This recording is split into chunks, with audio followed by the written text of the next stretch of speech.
یہ پوچھنا چاہ رہا تھا کہ کیا مناظرہ کرنا درست ہے اسلام میں؟ جی، مناظرہ کرنا اگر کوئی باطل بات انسان نہ کہے، قرآن مجید کا فرمان ہے وَجَادِلْهُمْ بِالَّتِي هِيَ احسن، ان کے ساتھ مجادلہ کرو وہ اس چیز کے اس دلائل کے ساتھ جو احسن ہے، جو بہترین ہے۔ اہل بیت علیہ السلام نے فرمایا کہ احسن سے مراد یہ ہے کہ انسان کسی سے جب مناظرہ کرتا ہے تو اس حق بات کو رد نہ کرے، اپنے مقصد پہنچنے تک اگر وہ مخالف آدمی کوئی حق بات کہتا ہے تو اس حق بات کو اپنے مقاصد کے اس بات کے لیے حق بات کی انکار نہ کرے، حق بات کو رد نہ کرے۔ تو وَجَادِلْهُمْ بِالَّتِي هِيَ احسن، بہترین دلائل کے ساتھ تم جدال کرو، جدال احسن کرو۔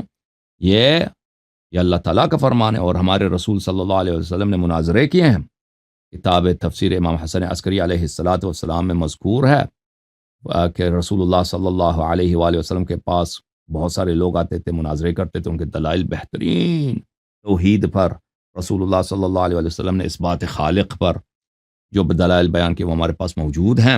اور اس طرح قرآن مجید ہے فَمَنْ حَاجَّكَ فِيهِ مِنْ بَعْدِ مَا جَاءَكَ مِنَ الْعِلْمِ، جو آپ کے ساتھ مناظرہ کرے اس کے بعد کہ آپ کے پاس علم آیا ہے، آپ کے پاس دلائل واضح ہیں، تو اب کہہ دینا کہ بھئی آؤ مباہلہ کرتے ہیں۔ تو اس کے ذیل میں بھی مفسرین نے ذکر کیا ہے کہ نصارہ نجران آئے تھے، انہوں نے کئی دن مناظرے کیے رسول پاک صلی اللہ علیہ وسلم کے ساتھ اس بات پر کہ عیسیٰ ابن اللہ ہے، ٹھیک ہے نا؟ تو یہ قرآن مجید میں مذکور ہے۔ جی سر، بولیں مزید۔ جی، میں اس لیے کہہ رہا ہوں کہ مناظرہ کرنے سے آج کے دور میں تو مسلمانوں کے درمیان تو تفرقہ پھیل رہا ہے، لڑائی وغیرہ، تو اس سے تو جو مطلب کہ ہماری ایک جو اسٹرینتھ ہے یا ایک دوسرے کا جو بھائی چارہ ہے وہ ڈسٹرب کافی حد تک ہو رہا ہے۔ جی جی، تو میرے عرض یہ ہے کہ اگر مناظرہ اس انداز کے ساتھ کیا جائے نا کہ انسان حق بات کو قبول کرے اور اپنے کسی حق بات کو انکار نہ کرے اور کسی باطل بات کی طرف دلیل نہ لائے اور حق کے قبول کرنے میں جھجک نہ کرے، انصاف کرے، تو اس سے بہت سارے لوگ مستفید ہوتے ہیں اور بہت سارے لوگوں کو سیکھنے کو ملتا ہے اور وہ سیکھ جاتے ہیں، ٹھیک ہے نا؟ تو اس سے اس عالم اسلام میں جو اختلافات ہیں یہ کس طرح سے حل ہوں گے؟ اسی طرح گفتگو سے حل ہوں گے، ٹھیک ہے نا؟ اگر ہم اس مسئلے پہ بات ہی نہ کریں، گفتگو نہ کریں، تو یہ تو حل ہونے والی چیزیں نہیں ہیں۔ ان اختلافات کو دور کرنے کا واحد طریقہ یہ ہے کہ ہم آ جائیں اور دیکھیں کہ اللہ اور رسول صلی اللہ علیہ وسلم نے ان مسائل پہ کیا فرمایا اور کون سی بات اور صحیح ہے، تو اس بات کو اپنائیں۔ تو اس کا واحد طریقہ گفتگو ہے، لڑائی سے نہیں ہوگا یہ مسئلے، صحیح۔ اختلافات حل نہیں ہوں گے، اور بات نہ کرنے سے بھی حل نہیں ہوں گے کہ ہم بات ہی نہ کرنا ہی چھوڑ دیں۔ تو عرض یہ ہے کہ اب جو مسلمانوں کی جو آپ اسٹرینتھ کی بات کر رہے ہیں نا، مسلمان تو پہلے سے تفرقے میں ہیں، مسلمان تو پہلے ہی سے ایک دوسرے کی تکفیر کر رہے ہیں۔ مسلمان کب آپس میں یہ بائت ہے؟ مسلمان جو ہے نا، ہمارے مسلمان ان انگریزوں کے ساتھ، کفار کے ساتھ ان کے تعلقات بہت بہتر ہیں اس سے کہ اپنے ایک دوسرے مسلمان کے ساتھ تعلقات بہتر ہوں، یہ تو آپ بخوبی جانتے ہیں۔ ابھی دیکھیں فلسطین کے ساتھ کیا ہو رہا ہے، فلسطین کے ساتھ کیا ہو رہا ہے، اور سعودی عرب جو ہے ابھی انہوں نے امریکہ کے وزارت خارجہ نے کیا کہا کہ سعودی عرب اور کے تعلقات اسرائیل کے ساتھ رسمی آفیشل تعلقات کرنے میں بہت ہمیں پیش رفت ہوئی ہے۔ ابھی دیکھیں ان آپس میں یہ فلسطینیوں پہ بات ہی نہیں ہو رہی، ان کی بات ہو رہی ہے کہ آپ کس طرح جو ہے ملک سلمان اور محمد بن سلمان یہ جا کے ادھر قدس میں جا کے نماز پڑھیں اور اسرائیل کو تسلیم کریں۔ تو عرض یہ ہے کہ مسلمانوں یہ اگر ہم قرآن و سنت کی بات کریں کہ قرآن و سنت میں حق بات کون سی ہے، تو یہ مسلمانوں کے تفریقے کا سبب نہیں، مسلمانوں کے تفریقے کا سبب یہ ہے کہ قرآن و سنت سے دور ہیں، اور بھئی جو سیاسی اغراض ہیں مسلمانوں، اس کی وجہ سے ان کو پرواہ ہی نہیں ہے کہ وہ اگر ایک مسلمان دوسرے مسلمان کا قتل کرتا ہے، ایک مسلمان ملک دوسرے مسلمان کی مخالفت کر رہا ہے، کفار کے ساتھ دے رہا ہے، وہ تو چیزیں اس سے، ان مناظرات کا ان سے کوئی تعلق ہی نہیں ہے۔ جی سر بولیں۔ صحیح۔ اچھا، میرا مسلک ہے اہل سنت، جی، تو شیعہ مسلک میں ایسا کیا خاص ہے کہ میں اس کی طرف مطلب راغب ہوں، یا کوئی ایسی کوالٹی؟ تو یہ بالکل حق ہے نا کہ رسالت پناہ صلی اللہ علیہ وسلم کے بعد ہم نے کس کی اتباع کرنی ہے؟ بات یہ ہے کہ اتباع کس کی کرنی ہے؟ تو اتباع اہل بیت طاہرین علیہ السلام کی کرنی ہے. امیر المؤمنین علی بن ابی طالب علیہ السلام، ان کے بعد امام حسن علیہ السلام، ان کے بعد امام حسین علیہ السلام، ائمہ اطہار علیہ السلام کی. ابو بکر عمر کو کبھی پیغمبر نے نہیں فرمایا کہ یہ میرے بعد میرے جانشین ہے، یہ آپ کے امام ہے. ٹھیک ہے نا. اور ابو بکر اور عمر کے زندگی میں جب ہم آپ آ کے دیکھتے ہیں تو ان کی زندگی میں ایسی باتیں ہمیں نظر آتی ہیں، ایسی بہت ساری واضح باتیں کہ ان کا اتباع کرنا نہایت بڑی غلطی ہے. ٹھیک ہے نا. جیسے ہم کہتے ہیں کہ ان کے، میں بھی کیا کہتا ہوں بار بار آپ کے علماء سے کہ ان کا اسلام ثابت، یعنی ان کی زندگی میں ایسی باتیں ہیں کہ وہ کسی مسلمان سے صادر ہو ہی نہیں سکتی. ٹھیک ہے نا. کیسے یہ مسلمان تھے کہ انہوں نے یہ اعمال انجام دیے؟ تو جب یہ لوگ ایسے افراد تھے کہ ان کے کردار میں آپ کے کتب میں موجود ہے، وہ صحیح بلکہ متواتر روایات کے ساتھ کہ ان کا افعال کردار یہ تھا، تو وہ تو پیروی کے لائق کہاں بنتے ہیں؟ ٹھیک ہے نا. تو یہاں پہ ہمارے پاس دو مسلک ہے. ایک مسلک یہ ہے کہ ہم اہل بیت علیہ السلام کی اتباع کریں، اس کا حکم اللہ نے دیا، رسول صلی اللہ علیہ وسلم نے دیا.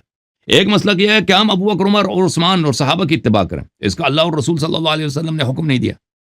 بلکہ ہم جب ابو بکر عمر کی زندگی میں دیکھتے ہیں تو یہ وہ تو اقتداء کرنے اور پیروی کرنے کے لائق نہیں ہے. اس کی دلیل کیا ہے کہ لائق نہیں ہے؟ وہ آپ میرے مناظرات کو دیکھ لیں آپ کے علماء کے ساتھ، اور میرے تقاریر کو دیکھیں کہ ان لوگوں کے متعلق میں نے جو باتیں آپ کی کتب سے نقل کی ہیں اس کو کوئی رد نہیں کر سکتا. دیکھیں ابھی آپ کے علماء اتنے زیادہ ہیں، اگر میری باتیں غلط ہوتی تو یہاں پہ وہ لائن لگا دیتے اور کہہ دیتے آپ کی فلان بات غلط ہے. وہ بڑی شوق سے، ابھی میں کیوں شوق سے آتا ہوں ان کو چیلنج دیتا ہوں مناظرے کی؟ کیوں؟ کیونکہ مجھے پتا ہے کہ میں یہ جیت جاؤں گا.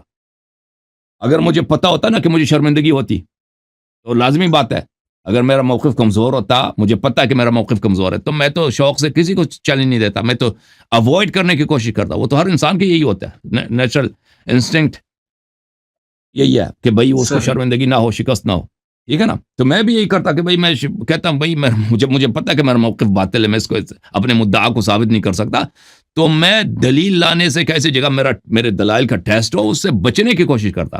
ابھی آپ کے علماء یہی کر رہے ہیں، مناظرہ کرنے سے، گفتگو کرنے سے، دلیل لانے سے وہ کتراتے ہیں، پیچھے ہٹتے ہیں، کیونکہ ان کو پتا ہے، ان کو بخوبی پتا ہے کہ وہ کبھی بھی میرے باتوں کا ابطال نہیں کر سکتے، اور میں اپنی باتوں کو ثابت کرنے کی صلاحیت رکھتا ہوں، تو اسی لیے وہ آگے نہیں آتے. اور یہ مسئلہ بڑا کلیدی ہے، یہ اسی پہ آپ غور کریں نا، حق و باطل کا فیصلہ ہو چکا ہے. جی سر. اچھا میں یہ ایک اور سوال چاہ رہا ہوں جی سر بولیں. کہ یہ کیسے معلوم ہوگا کہ ایک صحیح حدیث کون سی ہے؟ تو اس کے بہت سارے طرق ہیں نا، وہ ابھی تو اس کا وقت نہیں ہے. ابھی اس کے صحیح حدیث کے طرق کیا ہیں، وہ فریقین کے نزدیک اس کے معیار مختلف ہیں. بہرحال وہ اپنی جگہ پہ وہ دیکھنی چاہیے کہ وہ کس فریق کی بات ہو رہی ہے. تو یہ اس بات پہ کوئی اجماع ہو رہی ہے کہ صحیح حدیث کون سی ہے جماعت مخالفین کے ہاں اور ہمارے ہاں. تو صحیح حدیث کون سی ہے کون سی نہیں ہے، وہ اپنی جگہ پہ وہ ایک مفصل بحث ہے. ٹھیک. اچھا اللہ کے سوا کسی اور سے مدد مانگ سکتے ہیں کیا؟ قرآن سے تو ایسا کوئی مطلب کیوں نہیں مانگ سکتے بھائی؟ نہیں، نارمل ہم مدد مانگ سکتے ہیں، لیکن لوگ اپنے گدے سے مدد مانگتے ہیں. لوگ گدے سے کتے سے مدد مانگتے ہیں بھائی. لوگ کتے سے مدد مانگتے ہیں نا، آپ کو پتہ ہے. ہاں وہ مدد اور ہے، ایک روحانی ریلیشن کے پوائنٹ آف ویو سے. دیکھیں بات ایک ہی ہے، اگر یہ شرک ہے تو ہر جگہ شرک ہے. اگر دیکھیں جیسے اللہ کے علاوہ کسی دوسرے کی پرستش کریں، آپ عبادت کریں نا، وہ فرق ہی نہیں کرتا. جس کی پرستش آپ کرتے ہیں وہ سامنے ہے یا نہیں ہے، وہ کتا ہے یا بندر ہے یا کوئی بت ہے یا کوئی ایسی چیز ہے جس کو ہم نہیں دیکھتے، کوئی روح ہے مثلا، کوئی گوسٹ ہے. ٹھیک ہے نا. اس سے فرق ہی نہیں پڑتا. سمجھ رہے نا آپ سن لیں میری بات، اس سے فرق نہیں پڑتا. اگر یہ شرک ہے اگر یہ شرک ہے بھائی کہ اللہ کے علاوہ کسی اور کی ہم پوجا نہیں کر سکتے، تو بھائی اس سے فرق پڑتا ہے. ابھی میں آپ کے سامنے ہوں، میری پوجا کرو، آپ مشرک بن گئے. میں آپ کے سامنے نہیں ہوں، ایک گوسٹ ہے بھائی، اس کو کہہ دو ہولی گوسٹ یا جبرائیل علیہ السلام ہے، وہ سامنے نہیں، اس کی پوجا کرو، آپ مشرک بن گئے نا. تو یہ شرک جو ہے بھائی صاحب، یہ ہر جگہ شرک ہے. اگر یہ چیز شرک ہے کہ آپ اللہ کے علاوہ کسی اور کی آپ مدد مانگ لیں، وہ کیوں شرک ہو بھائی؟ مدد لینا کیوں شرک ہو؟ ہماری زندگی اسی بات پہ چلتی ہے، ہم ایک دوسرے سے مدد لیتے ہیں. اگر یہ چیز شرک ہے تو ہر جگہ شرک ہے. اور رسول اللہ صلی اللہ علیہ وسلم قرآن مجید کہیں نہیں بتایا کہ تم کسی سے اگر مدد لو گے تو یہ شرک ہے. قرآن کی کوئی آیت نہیں ہے، کوئی حدیث ہی نہیں ہے، کچھ بھی نہیں ہے. وہ سب قرآنی آیات کو غلط پیش کرتے ہیں. وہابی حضرات، دیوبندی حضرات اس کو تحریف کر کے پیش کرتے ہیں. آپ میرا یہاں پہ مناظرہ ہوا کئی بار اسی مسئلے پر. ایک مناظرہ ہوتا مولوی خلیل کے ساتھ، خلیل احمد پہ، اسی چینل پہ آپ دیکھ لیں. وہ آیات کو غلط پیش کرتے ہیں کہ قرآن میں یہ لکھا ہے کہ آپ ما سوا اللہ سے، اللہ کے علاوہ کسی اور سے مدد نہیں لے سکتے. بالکل قرآن کی کوئی آیت نہیں ہے. تو یہ نہ حدیث ہے نہ آیت ہے کہ آپ ما سوا اللہ کسی اور سے مدد نہیں لے سکتے. اگر ایسا ہوتا، کوئی آیت ہوتا نا، تو پھر تو مدد لینا ہر جگہ حرام ہوتا، ہر جگہ شرک ہوتا. چاہے وہ آپ سامنے والا کوئی انسان ہے، کوئی شخص موجود ہے یا کوئی شخص موجود نہیں ہے. ٹھیک ہے نا بھائی؟ آپ میری مدد مدد کے تو میں ایسا پوائنٹ آف ویو کر رہا ہوں، آپ اس طرح سے اس کو مدد سمجھ نہیں رہے. مدد سے مراد کہ میں کسی بڑی مشکل میں پھنسا ہوا ہوں جو اب روحانی مسئلے سے ہی حل ہوگا. مثال کے طور پر میری جاب نہیں ہو رہی، تو میں ابھی کسی بندے کا منت ترلا نہ کروں، میں اللہ کے آگے گڑ گڑاؤں. میں اس حساب سے کہہ رہا ہوں. اب جیسے میں اللہ کو چھوڑ کے میری بات سنتا، میں اللہ تعالیٰ کو چھوڑ کے حضرت علی اللہ سے تعالیٰ مدد مانگوں. دیکھے میری بھائی، بات سن لیں، میری بات آپ میری بات سنیے، معذرت. یہ حرام نہیں ہے بھائی، یہ حرام نہیں ہے.